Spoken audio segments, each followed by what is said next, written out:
Okay, students, so today's topic is about blotting techniques. What are blotting techniques? What is blot? Simply, what is blot? Blot से blotting techniques निकला है, but what is blot? Visualization of specific DNA, RNA, and protein among many thousands of contaminating molecules requires the convergence of number of techniques which are collectively termed blot transfer. तो what is blot? Blot क्या होता है? Blot एक ऐसी cumulatively बहुत सारी techniques हैं, mixture of number of techniques हैं which are used to visualise different molecules like DNA, RNA और प्रोटीन. उनको विजुअलाइज करने के लिए अब कहाँ से विजुअलाइज करना है उनको? वो किसी ऐसी जगह पे, किसी ऐसे सैंपल में प्रेजेंट है जहाँ पे बहुत ज़्यादा कंटेमिनेटिंग और बहुत से मॉलिक्यूल्स प्रेजेंट है. तो ऐसे किसी कंटेमिनेटिंग या किसी ऐसे सैंपल में से, अननोन सैंपल में से डीएनए को, आरएनए को या प्रोटीन को विजुअलाइज करना, और उस विजुअलाइज करने में जितनी भी टेक्निक्स इस्तेमाल हों वो सारी की सारी कुल मिलाकर आपका क्या कहलाता है? ब्लॉट ट्रांसफ़र कहलाता है. Collectively this term is known as blot. Now types of blot. There are three types of blotting techniques. Number one is southern blot, second is northern blot, and third is western blot. याद रखें, southern blot is only to detect DNA, northern blot is only to detect RNA, and western blot is used only to detect proteins. तो southern के लिए हमेशा जब भी कहीं पे सदरन का नाम आएगा तो आपको पता होना चाहिए, अगर सदरन ब्लॉट यूज़ किया है, सदरन टेक्निक यूज़ किया है, तो इसका क्या मतलब है कि वहाँ पे डीएनए को विजुअलाइज किया है, डीएनए को डिटेक्ट किया है.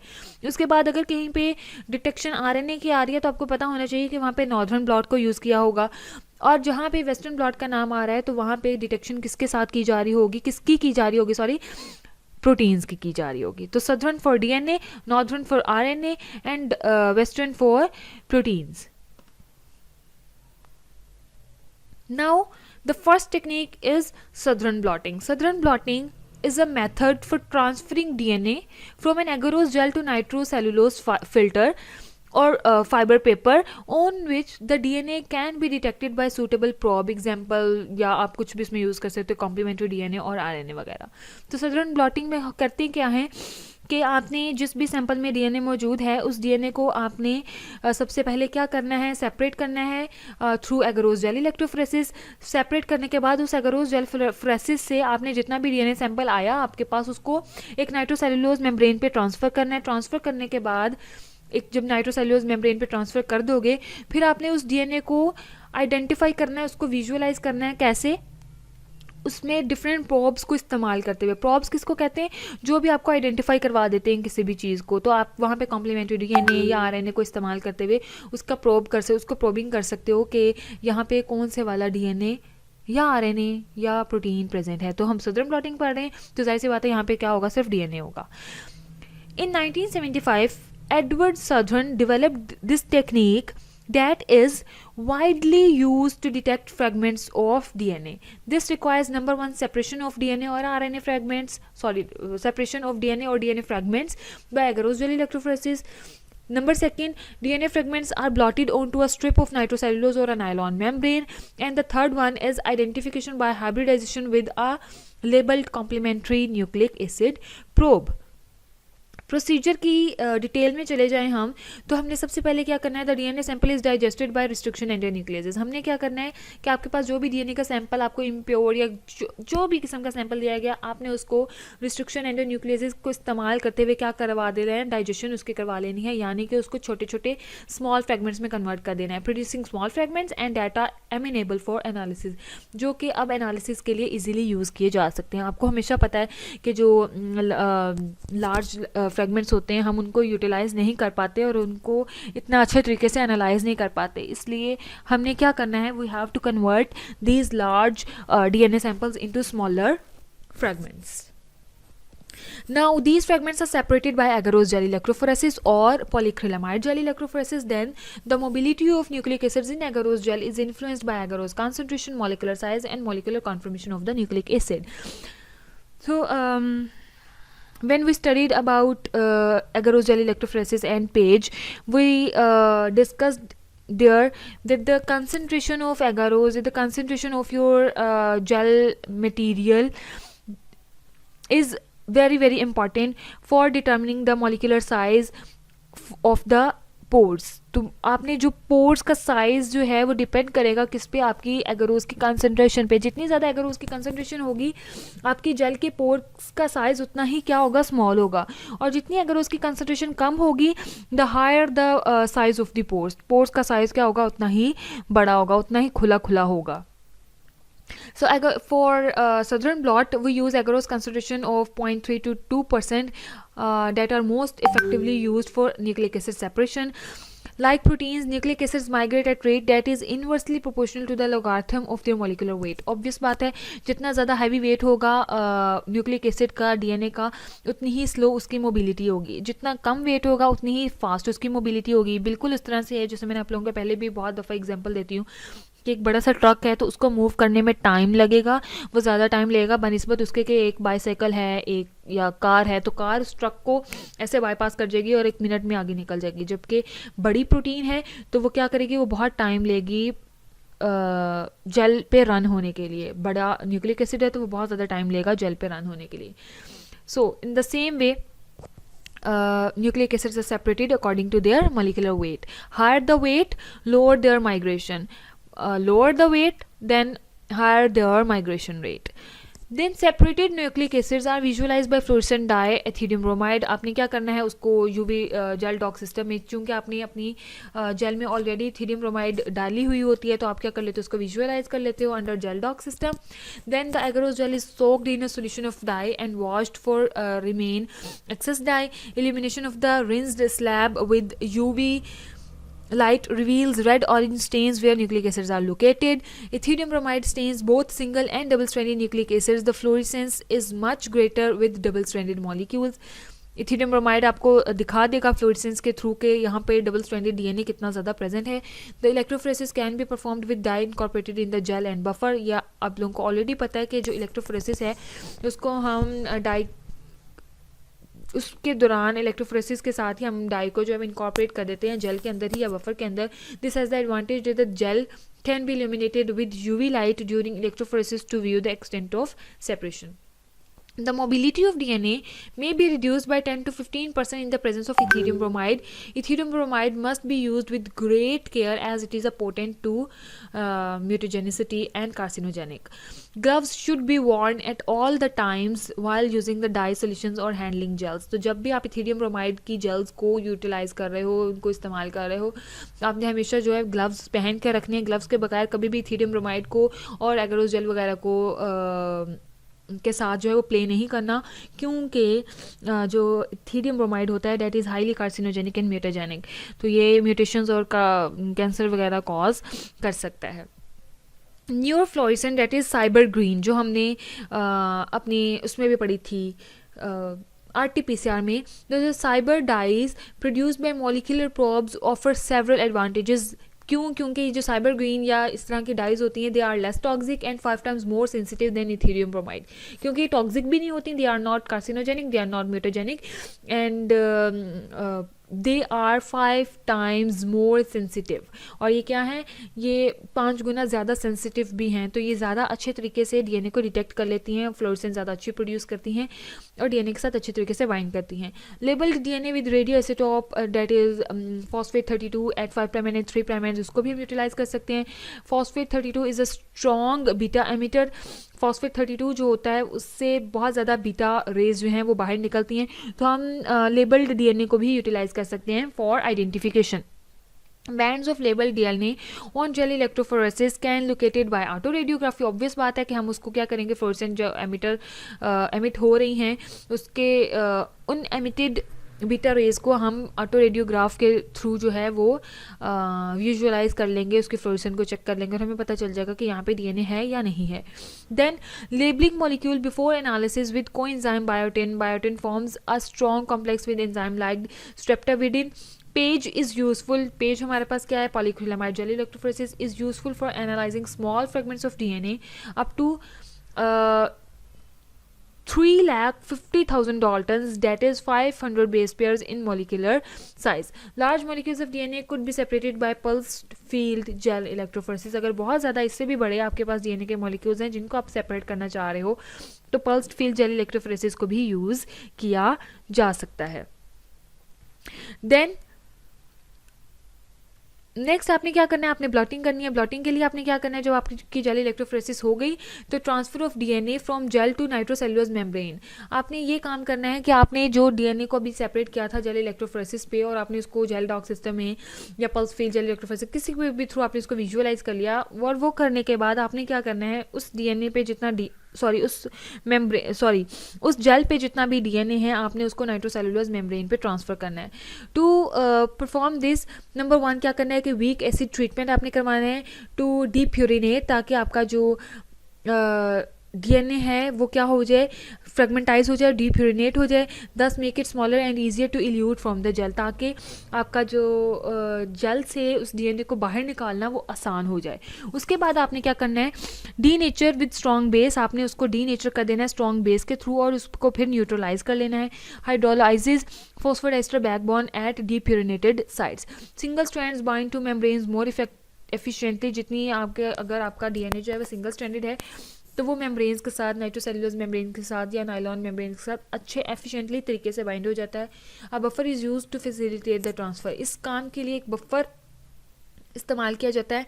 उस बफर के अंदर ही आप ब्लॉटिंग करते हो, बफर के बगैर आप ब्लॉटिंग नहीं कर सकते. तो बफर के अंदर ही आपने नाइट्रोसेल्युलोज मेम्ब्रेन को प्लेस करके अपनी अगर उस जेल से डीएनए जो है वो उस मेम्ब्रेन पे ट्रांसफ़र करना है. Original methods of transfer relied on capillary action. Vacuum or pressure systems can be used to speed the transfer. Faster and more efficient transfer is afforded by the use of an electroblotter. Electroblotting process is usually completes in 1 to 4 hours. जो आपका इलेक्ट्रोब्लॉटिंग का process है वो तकरीबन कितनी देर चलता है, 1 to 4 hours में. आप क्या करते हो, आपने जब नाइट्रोसेल्युलोज मेम्ब्रेन के ऊपर अपनी अगर उस जेल जो है वो प्लेस करवा देते हो ट्रांसफ़र करने के लिए, साथ में आप वोल्टेज अप्लाई कर देते हो, तो वोल्टेज के थ्रू आपके जो ब्लॉटिंग है यानी कि ट्रांसफ़र जो है वो जल्दी हो जाता है. कितना जल्दी कि उसको 1 से 4 घंटे लगते हैं. अदरवाइज़ उसके बगैर आप करोगे तो आपको बहुत ज़्यादा टाइम लग जाता है. तो ब्लॉटिंग में समटाइम्स पूरा दिन लगा लेते हैं लोग. Next is hybridization assays. जब आपका ब्लॉट ट्रांसफ़र हो गया, ब्लॉट ट्रांसफ़र करने के बाद अभी आपने उसको आइडेंटिफाई करना है कि ये जो डीएनए था इस सैंपल में वो कौन सा डीएनए था, किस स्पीशी का डीएनए था, किस पर्सन का डीएनए था. तो उसको आइडेंटिफाई करने के लिए you have to perform hybridization assays. Hybridization assays क्या है, बेसिकली प्रॉबिंग एसेज हैं जिसमें आपने क्या करना है, आपने अपने डीएनए को आइडेंटिफाई करना है, अपने सैंपल डीएनए को आइडेंटिफाई करना है. कैसे आइडेंटिफाई करोगे कि वहाँ पे आपके पास ऑलरेडी लाइब्रेरीज बनी हुई होती हैं, प्रॉब्स बने हुए होते हैं डीएनए के, कॉम्प्लीमेंट्री डीएनए के या आरएनए के. तो वो आपने जो प्रॉब्स हैं वो आपने नाइट्रोसेल्युलोज मेम्ब्रेन के ऊपर डालने हैं.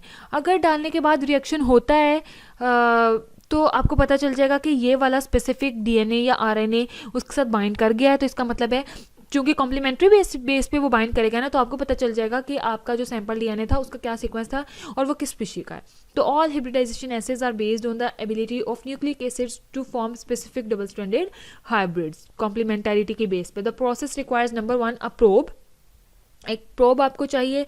प्रोब कोई भी हो सकता है that can target nucleic acids and allow for specific complementarity base pairing.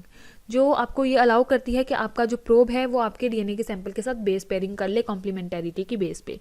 A method to detect any resulting double strands nucleic acid. और फिर उसके बाद आपने क्या करना है, जब डबल स्ट्रैंडेड आपके पास बन जाएंगे स्ट्रैंड्स, तो फिर आपने उसको जहाँ पे भी डबल स्ट्रैंड्स बने हुए होंगे, डबल स्ट्रैंडेड डीएनए के मॉलिक्यूल्स प्रेजेंट होंगे, आपने उनको आइडेंटिफाई कर लेना है.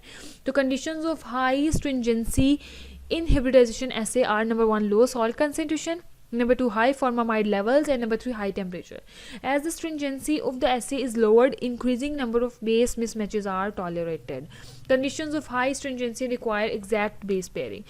तो जितनी ज़्यादा आपको stringency जितनी अच्छी चाहिए उतनी exact आपकी वहाँ पे base pairing होनी चाहिए. The time required to hybridize the probe to a given fraction of the target remains proportional to the probe concentration. Number 1, the rate of hybridization reaction is influenced by temperature and ionic strength. आपके जितना भी rate होगा hybridisation का यानी कि आपके probe का आपके डीएनए के सैंपल के साथ बाइंड करने का, वो टेम्परेचर और आयनिक स्ट्रेंथ से इन्फ्लुएंस करेगा.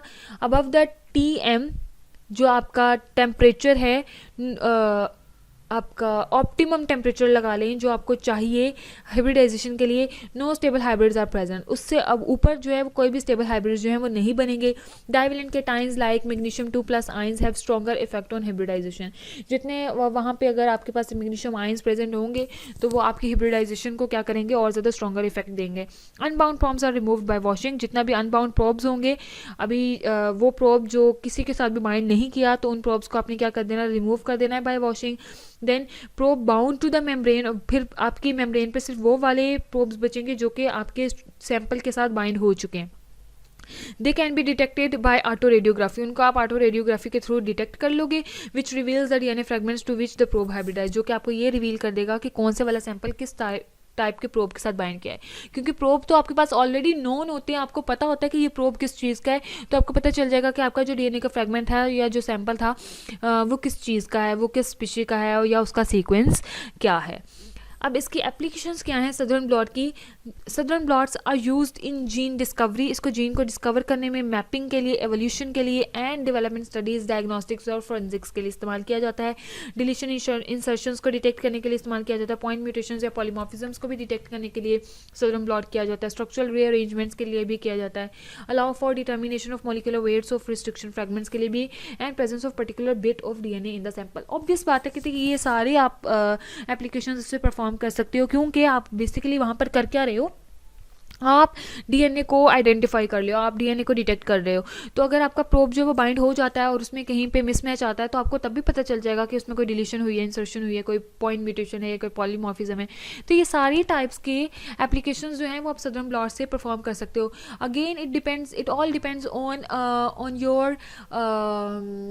योर डिज़ायर, आपकी उस वक्त डिज़ायर क्या है, आप उस वक्त क्या चाहते हो, आपकी क्या डिमांड है। आप अपनी डिमांड के अकॉर्डिंग, अपने बैकग्राउंड प्रायर इन्फॉर्मेशन के अकॉर्डिंग आप क्या कर लेते हो, आप कोई भी टेक्निक सिलेक्ट कर सकते हो।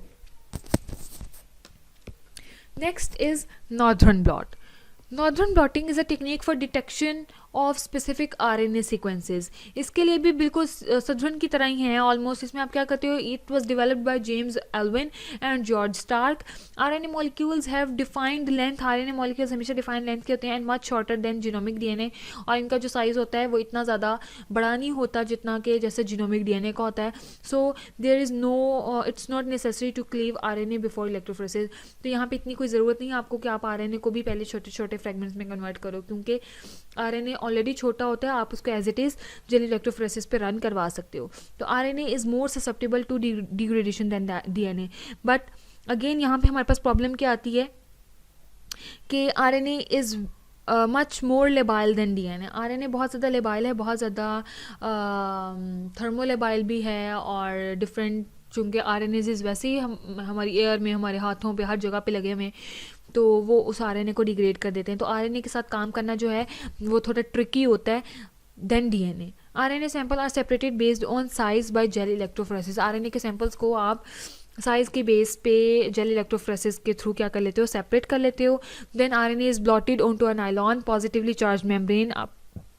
फिर आपने क्या करना है कि आपने जैसे आपने डीएनए को सदर्न ब्लॉटिंग में अगर उसे नायलॉन पे ट्रांसफ़र किया था या नाइट्रोसेलुलोज मेम्ब्रेन पे ट्रांसफ़र किया था, यहाँ पे भी आपने यही करना है कि आपने आरएनए को ब्लॉट करवाना है, यानी कि उसका ट्रांसफ़र करना है किस पे, agarose gel electrophoresis, agarose gel से नायलॉन पे पॉजिटिवली चार्ज मेम्ब्रेन पे आपने उसको ट्रांसफ़र कर देना है। The membrane is placed in hybridization buffer.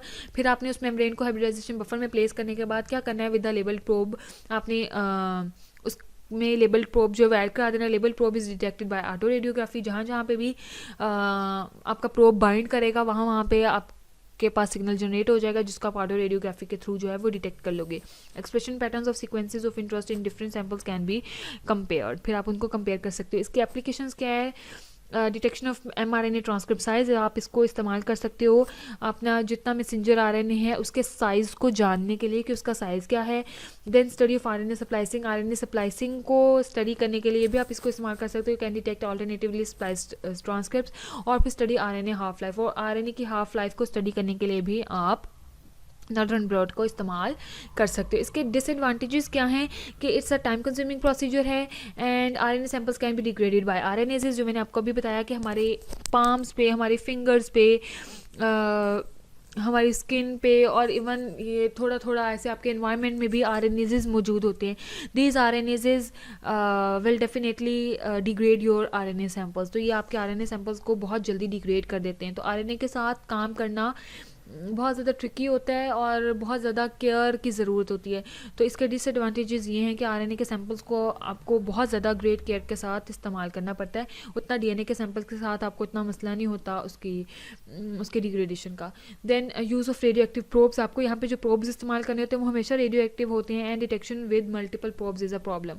और जब आपने मल्टीपल प्रोब्स को इस्तेमाल करते हुए डिटेक्शन करनी है तो ये आपके लिए एक बहुत मसला होता है कि मल्टीपल प्रोब्स के साथ काम करना मुश्किल होता है. Next is Western blotting. What is Western blotting?